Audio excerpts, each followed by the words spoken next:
राजस्थान चुनाव 2023 के नतीजे कई सारे सबक देके जा रहे हैं, कई सारी बातें बताकर जा रहे हैं और वो क्या सबक है, वो क्या बातें हैं, ये सब कुछ जानने के लिए हम पहुंचे हैं राजस्थान भाजपा की एक सशक्त महिला नेत्री के पास, जो कि है सरिता मित्तल जी। मैडम, इस जीत ने कई घमंड भी तोड़े हैं और इस जीत ने बहुत सारी बातें भी बताई है। क्या लगता है आपको, आपके क्या टेकअवेज हैं इस जीत से? जो इस बार 2023 की बीजेपी की जीत है, वो बहुत सारे लोगों को बहुत सबक सिखा के गई है। और ये सबक उन लोगों के लिए जिनको ये गलतफहमी है कि जो विधानसभा के चुनाव हैं, उनमें प्रधानमंत्री जी का कोई असर नहीं है।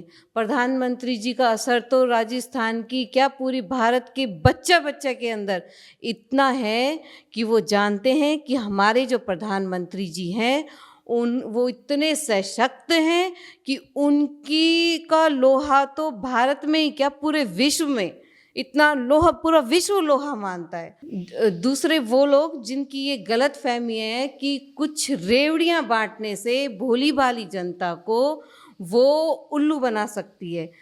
अब जनता समझ चुकी है और जनता इस रेवड़ियों में अपने भविष्य को दांव पर नहीं लगाएगी। उनको समझ में आ चुका है कि जो ये घोषणाएं हैं, जो ये योजनाएं हैं, ये सब जनता को बेवकूफ़ बनाने के लिए की गई हैं। और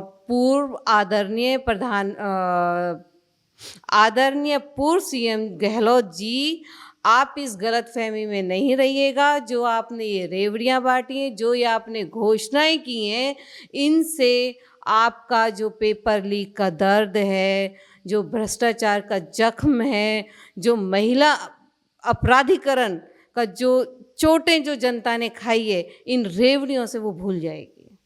कहीं ना कहीं आपने बहुत बड़ी बड़ी बातें यहाँ पर बताई है कि प्रधानमंत्री मोदी का विधानसभा क्या हर घर में उनको हर बच्चा बच्चा जो है प्राउड फील करता है उनके लिए, और उनका असर है, ये कहीं ना कहीं साबित भी हो चुका है। एक आपने यहाँ पर बात की कि रेवड़ियों का असर नहीं है, तो क्या गुजरात के तर्ज पर अब राजस्थान पर भी ये माना जाए कि राजस्थान की जनता भिखारी नहीं है और ये कोई नहीं माने कि वो इस किस्म के भीख से मान जाएगी, वो समझती है कि इसका भार मिडिल क्लास पे पड़ रहा है? बिल्कुल, जनता भिखारी नहीं है और जनता समझ चुकी है कि गहलोत जी बेवकूफ़ बना रहे हैं। और गहलोत जी तो अपनी ईगो में इतने ज़्यादा वो हुए हैं कि उन्होंने अपनी इतनी मनमानी की है कि ना तो वो अंदर की सुनते हैं, ना वो बाहर की सुनते हैं। अंदर से सचिन पायलट जी और बाहर से बीजेपी उनको चीख कर ये बात बोलती रही कि आप गलत कर रहे हो, लेकिन उन्होंने किसी की नहीं सुनी और वो अपनी मनमानी करते रहे। अब गहलोत जी, आप समझ जाइए कि आप आने वाले वक्त में राजस्थान के लिए एक इतिहास बनकर रह जाओगे। जो आप सिर्फ कहानियों में होगे कि कोई एक ऐसा भ्रष्टाचारी भी था जो राजस्थान की जनता को लूटता रहा, बर्बाद करता रहा, जिसने राजस्थान को बर्बाद कर दिया। अब उनका ईगो टूट चुका है और उनका कांग्रेस का सफाया हो चुका है। ना तो अब राजस्थान में गहलोत जी जैसी सरकार आने वाली है, ना कांग्रेस वापस आने वाली है। अब उनका यहाँ से सफाया, एक तरह से जो स्वच्छ भारत अभियान था उसमें कांग्रेस का भी सफाया हो गया है। एक आखिरी सवाल कि भाजपा ने कई मंचों से, कई भाजपा के बड़े नेताओं से लेकर राज्य स्तर के नेताओं ने वादा किया है कि जो जो भी भ्रष्टाचार, पेपर लीक और जितने भी कांड हुए हैं, सबकी जांच होगी और सब पे नकेल कसी जाएगी। तो क्या आपको लगता है कि अब बहुत ही जल्द कई सारे लोग जेल जाने वाले हैं? बिल्कुल।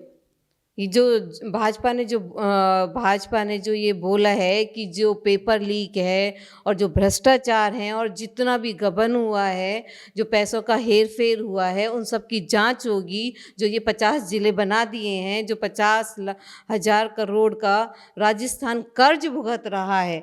एक राज्य बनाने में 1,000 करोड़ रुपए लगते हैं। इस सब की समीक्षा की जाएगी। तो कहीं ना कहीं एक ज़िला बनाने में बहुत सारे पैसे लगते हैं और ये जो सारा काम हुआ है, इसकी समीक्षा बेहद ज़रूरी है। सरिता मित्तल जी ने बहुत अहम मुद्दे उठाते हुए साफ और सटीक बात ये कही है कि कांग्रेस अब इतिहास बनने वाली है और बहुत सारी गलतफहमियों को दूर कर दिया है। 25 सितंबर को जो कांग्रेस ने अपनी आलाकमान के साथ किया था, उनकी आलाकमान कुछ समझी या न समझी, जनता ने समझा है और जनता ने पूरा मैंडेट दिया है भाजपा को।